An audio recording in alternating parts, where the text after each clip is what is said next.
amigos. Na noite de hoje, o nosso palestrante deve ter tido algum problema para chegar, ele mora no Guarujá.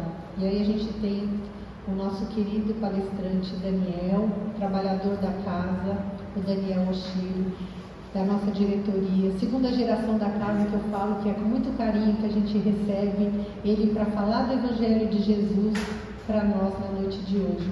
Vamos envolvê-lo com todo o nosso amor, nosso carinho, para ele poder desenvolver o tema da noite para todos nós. Mais uma vez, boa noite a todos. Engraçado que já vinha com um tema, uma palestra pronta, a gente só não conseguiu veicular aqui os slides, mas é sobre a parábola dos talentos. Nós temos uma passagem bastante interessante e já seria a próxima que eu traria aqui para casa, Então já acabou de alguma forma, de repente, sendo pertinente para nos tocar de alguma forma. A parábola dos talentos, dentre das diversas parábolas que temos no Evangelho segundo o Espiritismo, os nossos irmãos que talvez não estejam habituados, Kardec, quando escreveu o Evangelho segundo o Espiritismo, ele organizou de uma forma bastante estruturada e metódica. Diferente da Bíblia, que tem diversos ensinamentos, por diversas passagens dentro de cada um dos seus autores, Kardec ele preferiu pegar temas. Então, quando a gente abre o Evangelho segundo o Espiritismo, vocês vão ver lá que os temas eles são divididos de uma forma um pouco mais lógica. Então, ele começa os 5 primeiros capítulos, ele vai explicar sobre o conceito individual, do 6º até o 18º, ele vai trazer sobre a gente dentro do contexto da convivência social com os nossos irmãos. E até o 27º capítulo, ele traz como que é as nossas ações de forma ideal, no pós-vida, como deveríamos pensar nos valores morais, nos valores de maior complexidade. Tá bom? Tá dando para ouvir no fundo? Deixa eu ver aqui para trás de repente. Fica melhor? Pois bem. E quando a gente vai estudando o Evangelho, cada capítulo ele começa com uma parábola principal. E dessa ele traz outras, e dentro de cada capítulo ele costuma trazer as suas próprias palavras, ou as palavras de algum espírito protetor, de algum espírito de luz, muitas das vezes o espírito da verdade. Dentro dessas parábolas que estão no Evangelho segundo o Espiritismo, está lá a parábola dos talentos. Para quem não recorda, a parábola dos talentos é aquela no qual um senhor, dono de muitas condições, muitas terras, decidiu viajar e chamou 3 trabalhadores. E esses 3 trabalhadores, chegando até ele, o Senhor disse: olha, tome aqui 5 talentos, fique com esses 5 talentos, você cuide deles, que eu volto, e na volta espero que você cuide bem deles. E chamou um outro trabalhador e deixou com 2 talentos, e um terceiro trabalhador ficou com 1 talento.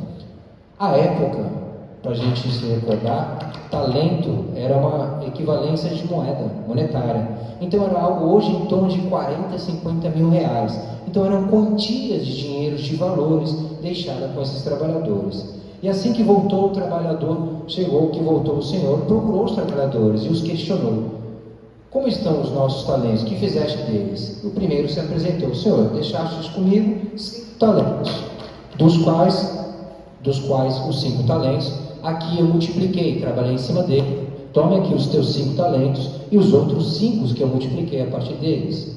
Servo bom e fiel, venha para o meu lado, sente no meu reino e faça uso da minha bonança e toma uma parte que lhe cabe. E chamou o que teve 2 talentos, e da mesma forma esse também multiplicou por mais 2 e recebeu também essa condição. E quando chegou a hora desse trabalhador que recebeu 1 talento, esse já chegou encabulado, um pouco assustado, e disse: Senhor, sei que é severo e sei que vai nos cobrar pelo mau uso dos nossos talentos. Porém, com medo de perder o seu talento, eu escondi embaixo da terra, de forma que ninguém pudesse roubá-lo ou tirá-lo de mim, para que eu pudesse lhe devolver.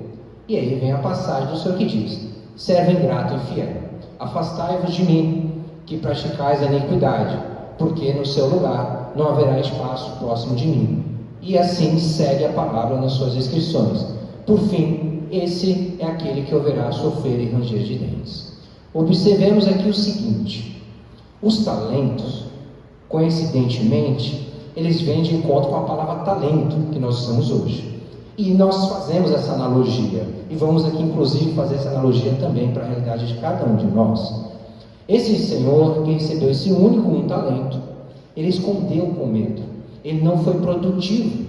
Assim como a parábola da figueira seca, da mesma forma, ele não produziu frutos. Logo, dentro dessa analogia, ele perdeu a oportunidade de receber os seus louros. E o que acontece conosco aqui na terra? Nós, espíritas ou não importa qual seja a nossa religião, todos nós chegamos aqui com uma bagagem de talentos. Sim ou não? Sim? A grande pergunta é, qual é esse talento?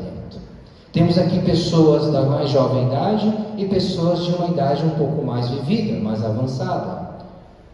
Cada um de nós aqui saberia responder com precisão qual é o seu talento? Ou uma pergunta talvez um pouco mais profunda: qual é a sua missão nessa vida? Qual é o teu propósito aqui? Por que caíste nessa família com esses desafetos que você enfrenta?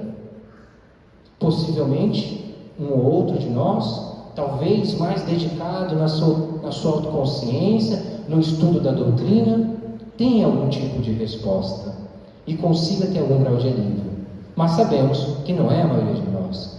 Pois bem, se nós não soubermos o que fazer com o talento que temos, com qual dos 3 trabalhadores nós estamos nos comparando?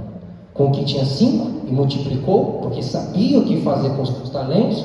Ou com aquele qual tinha 1 e com medo escondeu e deixou lá e seguiu a vida?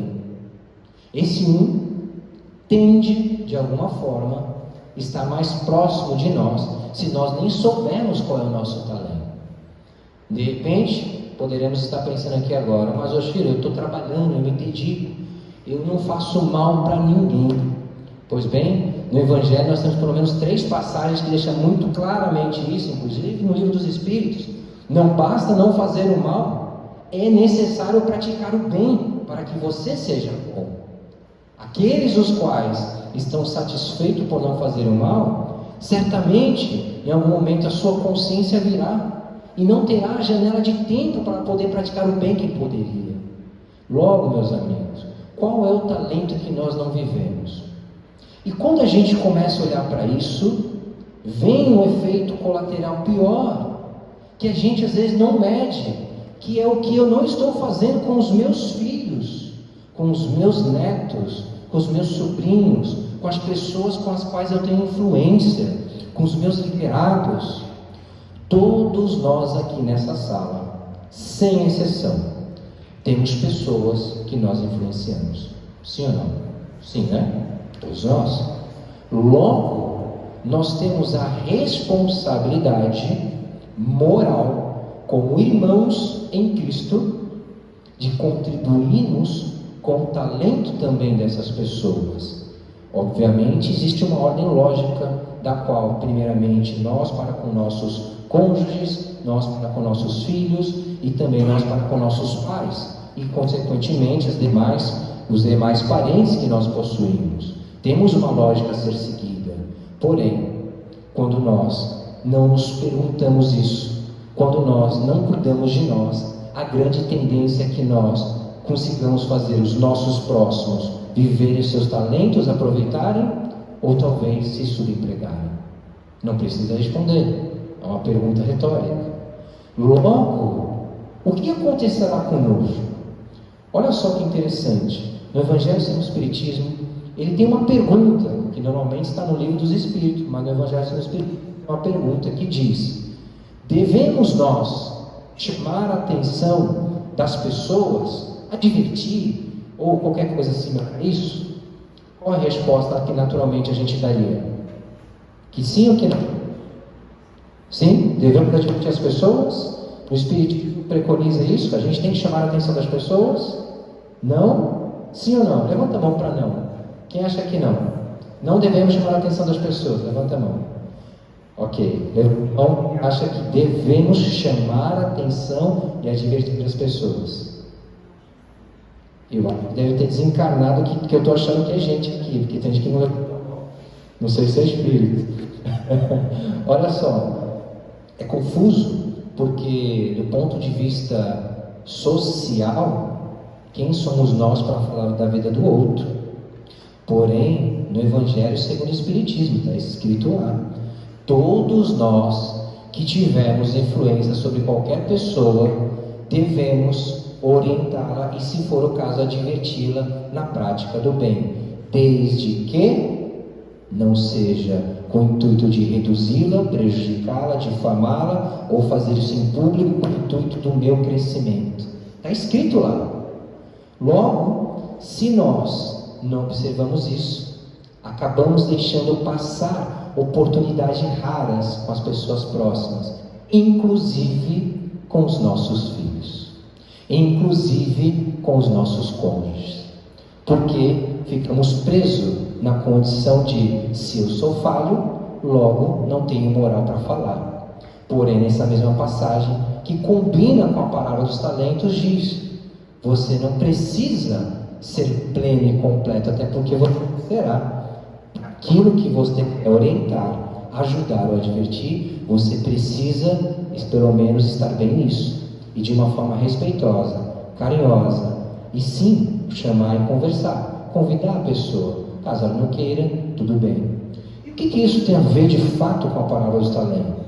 Meus amigos, nós somos uma espécie grupo, uma espécie de tribo. Nós vivemos em harmonia social.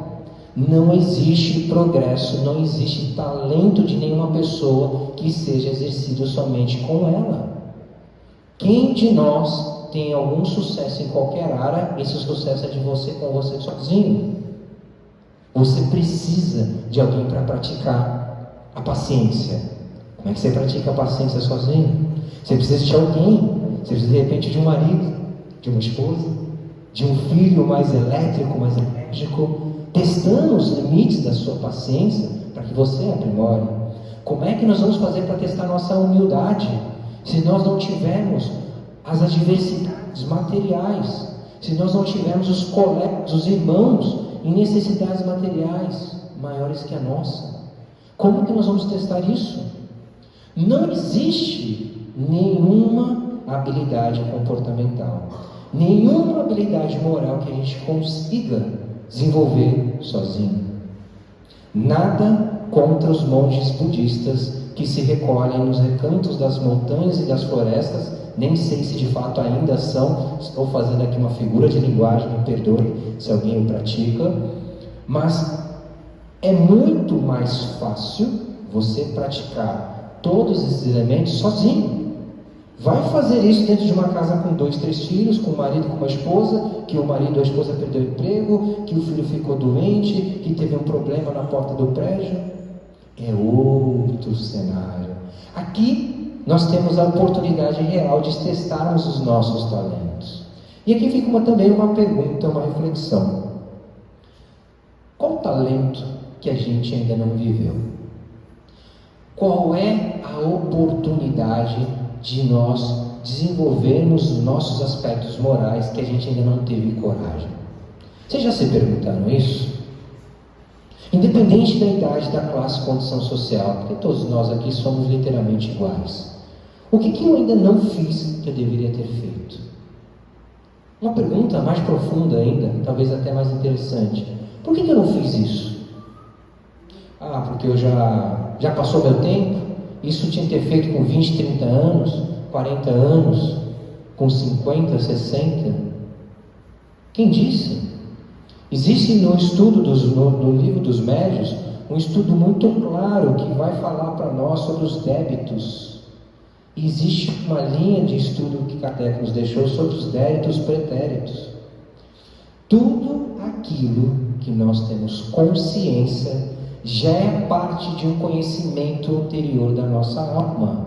Logo, se você tem consciência que deveria praticar algo, que deveria exercitar uma ação, que deveria tomar um tipo de atitude e não fez, porque não sabia como, porque não entrou oportunidade, porque não saberia lidar com a outra pessoa do outro lado, não saberia lidar com a vergonha, com a exposição, qualquer coisa que o valha, do outro lado, esse grau de cobrança será muito maior. Por isso que existe aquela passagem bastante popular: abençoado é aquele que possui ignorância, porque ele, de fato, não terá um terço do seu conhecimento. E isso é uma verdade.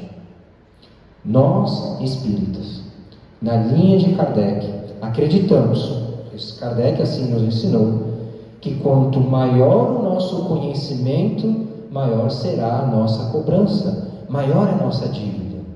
Conhecimento, ele é exatamente igual ao dinheiro. Muitas pessoas não querem ter muito dinheiro, e é muito comum no meio espírita a gente ouvir isso, que o dinheiro é um elemento que leva ao mal, o dinheiro é algo que vai nos prejudicar, que vai trair energia negativa. A gente não ouve isso no ambiente espírita? A gente ouve isso bastante, em muitos lugares, particularmente os nossos irmãos espíritas com mais vivência de vida costumam dizer isso. O dinheiro, meus amigos, ele é assim como o conhecimento, ele é poder. O dinheiro, ele vai nos dar poder, ele vai só nos revelar quem nós somos na alma, quem é a nossa alma de fato, a moral dela, porque o poder nos faz olhar do ponto de vista superior, e aí a gente se esquece das nossas origens. Logo, tanto o dinheiro quanto o conhecimento, ambos são essenciais para a gente viver o que a gente veio aqui. O que eu deixei de fazer numa outra vida que eu vim fazer nessa? Eu não tenho ideia, mas eu deduzo algumas coisas. Eu deduzo que parte do que eu tenho de talento hoje seja fruto de coisas que no passado eu contraí dívidas. Hoje eu tenho alguma habilidade minimamente razoável de falar em público. Eu trabalho com isso, trabalho com palestras, com eventos, esse tipo de coisa, e de alguma forma é algo que eu fui desenvolvendo. Não veio ao natural, fui trabalhando, fui estudando, porém não tenho como negar que é algo que eu faço com uma certa naturalidade. Logo, o que eu devo ter feito em outras janelas de oportunidade, em outras existências, que esse talento me foi trazido ou me foi permitido, pois nós sabemos, temos tudo aquilo que desejamos e escrevemos no nosso processo reencarnatório. O que será que eu aprontei na outra vida para que nessa eu tenha esse talento? Já se perguntaram isso? Vocês têm algum talento conhecido. Por que vocês o possuem? Meramente sorte ou acaso? Não foi. Nós deixamos para trás marcas nessa vida ou em outras, e somos agraciados com talentos, com oportunidades, com conhecimentos que vão nos dar condições de superarmos, de repararmos aquilo que fizemos.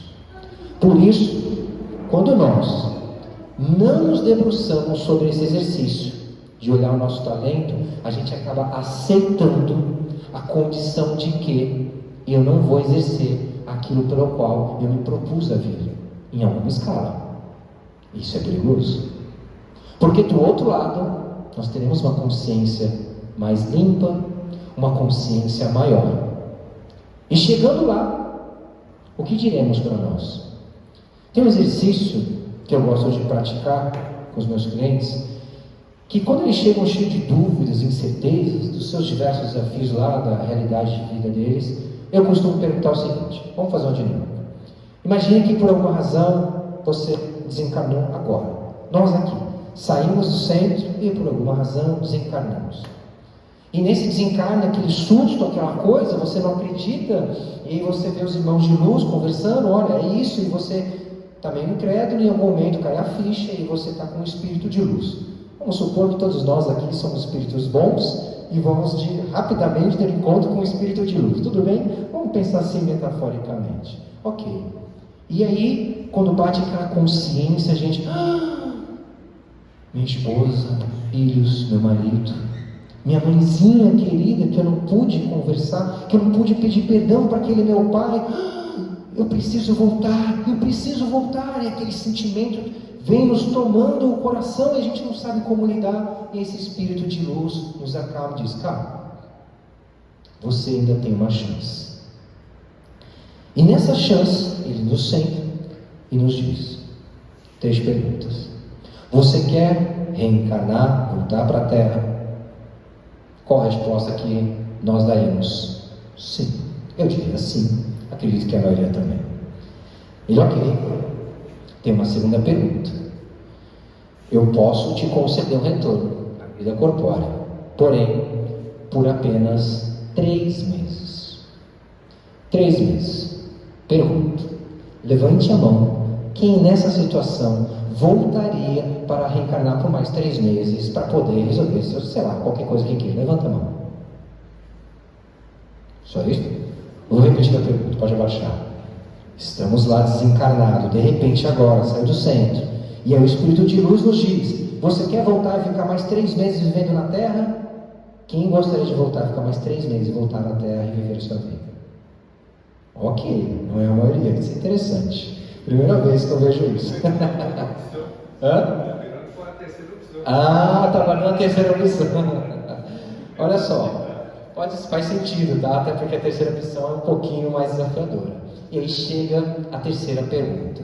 Tudo bem, irmão, irmã, você voltará, você poderá reencarnar e ter a sua vida como você tinha lá, normalmente. Tem uma única condição. Você não poderá, em hipótese alguma, comentar com nenhuma pessoa. E essa comunicação ela não pode ocorrer nem em fala nem em intenção. Se você, por qualquer razão, no seu pensamento vier uma vontade fervorosa de comentar com seu filho, com seu marido, com seu pai, com sua mãe, que você vai morrer em 3 meses, você vai desencarnar abruptamente, da pior forma possível, na frente dessa pessoa. E será um trauma gigantesco para ela. Agora voltamos para a pergunta. Esperto. Nessa condição, de fato, é um exercício individual de cada um de nós, tá? Quem aceitaria reencarnar por mais 3 meses? 1, 2, 3, olha, 6, 7, 8, 9. Metade dos que tinham levantado a mão, mas para não ter dúvida, eu vou reexplicar. Desencarnou, saiu do centro, Deus me livre, guarde, né? Mas enfim, partiu, a gente está aqui, sabe disso. Desencarnou, um espírito de luz, porque você é um espírito muito bom, te recepcionou e te deu a chance de voltar à Terra por mais 3 meses. Condição: você não pode comentar com ninguém, você não pode nem sequer dar a intenção para ninguém de que você vai desencarnar. Faltou um detalhe importante, talvez por isso uma parte levantou a mão e eu esqueci, porque eu fui fazer a contagem e perdi o racional. Você não pode deixar de fazer nada que você estava fazendo. Você tem que continuar vivendo exatamente a mesma rotina, acordando nos mesmos horários, nos mesmos dias, comendo as mesmas coisas, falando com as mesmas pessoas, ouvindo as mesmas músicas, ouvindo os mesmos Big Brothers, ouvindo as mesmas novelas, falando das mesmas fofocas, dos mesmos grupos de WhatsApp. Tudo igualzinho. Se mudar uma rotina ou tentar falar com qualquer pessoa, que você vai desencarnar, você vai desencarnar na frente dessa pessoa da pior forma possível. Acho que agora ficou mais claro. E aí, levanta a mão quem topa voltar para a Terra, viver esses 3 meses em silêncio absoluto, sem poder falar nada, sem poder mudar nada da sua vida atual, agora. Essa vida que você está vivendo desse jeitinho. Levanta a mão quem topa voltar. Caiu bem, ó. 3 pessoas. Agora ficou mais complicado, né? Sabe o que acontece? E aí vem o exercício de reflexão maior, né? Se nós optarmos por não voltar, independente se a gente tem 87 anos, se tem lucidez e está compreendendo o que eu estou dizendo, não importa a idade, tudo bem? A idade, vocês sabem, é meramente um número, o espírito não tem idade. Se você tem lucidez disso, e você decidiu não voltar, um grande ponto de atenção deve sair daqui dessa casa hoje, para você. Porque se você decide não voltar e reencarnar, e não viver essa vida que você está vivendo, voluntariamente, a princípio ninguém tem uma arma na cabeça aqui, pelo menos eu não estou vendo. Todo mundo está fazendo, vivendo o estilo de vida do jeito que quer, do jeito que escolheu, de acordo com suas intenções e seus talentos. Se você não quer voltar para cá e viver mais 3 meses, meu amigo, minha amiga, irmãos e irmãs, algo de muito errado não está certo. Concorda comigo? Pare para pensar. Foi só um exercício simples de nos expormos a um cenário. E a gente chegou numa conclusão. Normalmente, a resposta que eu ouço é: eu não volto. Mas como é dentro de um exercício, normalmente um ambiente mais fechado, mais controlado, costuma vir seguido de choro, de comoção, de emoção. Independente se são diretores, executivos, se são pessoas mais jovens, mais novas, homens ou mulheres. Com frequência, vejo quase todos os dias homens e mulheres chorando na minha frente quando eu faço essa pergunta. Porque é uma pergunta que deveríamos nos fazer a todo momento. E por que não fazemos? Por quê? Se ela é tão poderosa assim, por que a gente não se faz essa pergunta? Porque a gente nem sabe o que a gente está aqui para fazer. A real, no fringir dos ovos, é que a maior parte de nós aqui não tem ideia do que está fazendo nessa vida. A maior parte de nós apenas aponta o olhar para frente, meu nariz está apontando para lá, meu pai e minha mãe me ensinou que tinha que ser assim, eu vou seguir. Por quê? Porque é assim que tem que ser. Kardec nos ensinou. A fé precisa ser raciocinada. Devemos pensar sobre o que estamos fazendo. Existe um grande escritor, autor mundial, que escreveu os maiores tratados sobre prosperidade material, chamado Napoleão Hill. E todos esses grandes estudiosos, autores, influencers, essas pessoas todas que falam de prosperidade, sem exceção, todos eles seguem os princípios desse cara, chamado Napoleão Hill, que foi um jornalista americano. E ele escreveu, ele conviveu com as pessoas mais ricas do mundo da época dele, na década de 30. Os maiores bilionários da época, que vocês possam imaginar. Ele conviveu, ele conversou com essas pessoas, ele estudou, ele viu como que pensavam os mais ricos e os mais pobres. Ele fez um estudo de 15, 20 anos, que é um dos maiores tratados sobre prosperidade do planeta Terra, prosperidade material. E lá no meio do estudo dele, ele descobriu um padrão mental. Ele descobriu que a maior parte das pessoas não pensam. E depois, alguns outros autores, neurocientistas, inclusive o mais recente, que é o maior neurocientista do planeta Terra hoje, ou um dos maiores, Joe Dispenza, validou o estudo dele da década de 30 a 40 e disse: as pessoas não pensam, as pessoas confundem pensar com atividade mental. Atividade mental, correria, tem que sair daqui, tem que pegar lá, tem que pegar o filho, corre pegar as coisas, tem que ver minha avó, tem que ver minha filha, tem que ver minha mãe que está com problema, meu pai que está com... Isso é atividade mental, isso não é pensar. O pensar exige que a gente pare e faça isso. Agora vocês estão pensando. Neste momento vocês estão tendo a oportunidade rara de pensar. Possivelmente, a maior parte de nós aqui nessa semana não pensou ainda, teve atividade mental. Logo, se eu não penso, eu sigo um padrão da massa, nem sei quem eu sou. Aqui entra mais um perigo. Como que eu vou viver meus talentos se eu não penso? Fica mais difícil ainda. Mas qual que é o perigo, Alcir? O perigo é porque na pergunta, Salmo Maior Juízo 931, 917, não me lembro bem, do Livro dos Espíritos, Kardec pergunta: com que frequência os espíritos nos influenciam? E o que Kardec responde? O que os espíritos respondem? Frequentemente vos dirigem. Vamos pensar mais um pouquinho. Se eu não penso e frequentemente os espíritos nos dirigem, qual é a conclusão? Que eu vivo conduzido pela intenção dos espíritos, não pela minha. Quem sou eu? O que eu vim fazer aqui? Estranho isso, né, essa reflexão. Mas ela é necessária, porque sem ela nós nem teríamos a oportunidade de parar para pensar nisso. Hoje com filhos, hoje sem filhos, hoje pai, mãe, irmão, seja qual for o seu papel social, você tem talento, você possui vários talentos, e talvez não seja na área da prática dos esportes, talvez não seja nos estudos, talvez não seja na culinária, talvez não seja nem nos bons modos de um cônjuge, talvez você esteja longe de ter bons talentos nessas áreas. Mas em qual área você possui? Certamente, alguma dessas áreas da vida você tem um bom talento.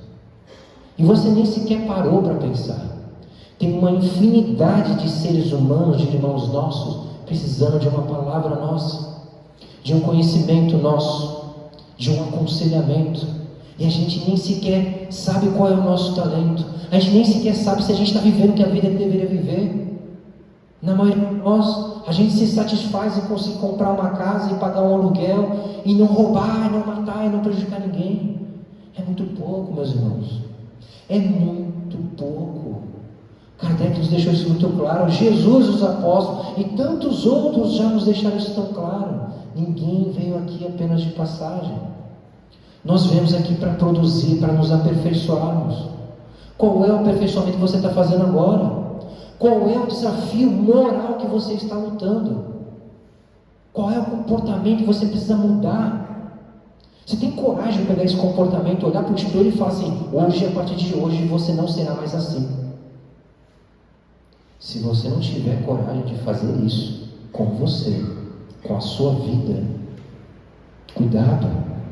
A vida o tempo vai passar igual para os justos e para os injustos e para aqueles que nem sabem o que estão fazendo, que infelizmente é a maior parte de nós.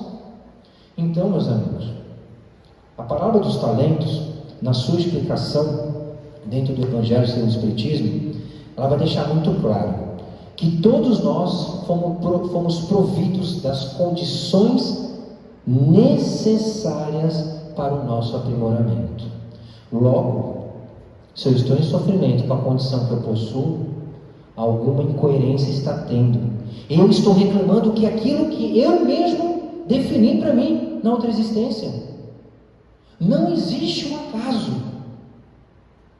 André Luiz, quando desencarnou, médico, e eu creio que boa parte de vocês conheçam, o livro Nosso Lar, o filme Nosso Lar, uma pessoa que acreditava ser do bem, pois não fazia o mal para ninguém, desencarnou, num desencarno desses tantos que a gente tem na nossa família. Problemas físicos de saúde, alimentação, coisas comuns do cotidiano, coração, pressão alta, diabetes, Alzheimer, todas essas doenças que são do corpo humano, que na maioria delas são desenvolvidas nessa mesma existência, na maioria delas, tudo bem?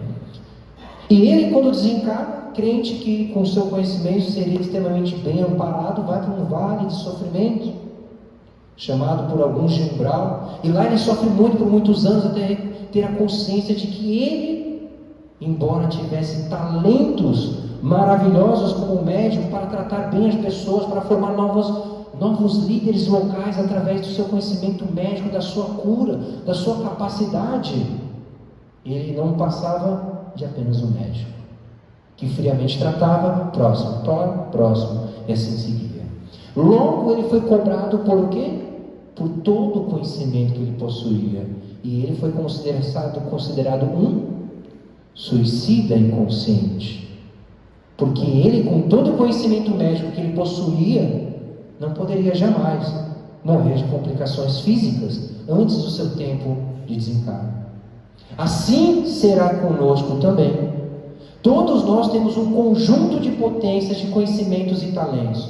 E que se não exercermos eles, e se dentro deles for a nossa causa do descuidado do corpo físico, da nossa mente, ou do nosso cuidado espiritual, a nossa consciência vai nos cobrar.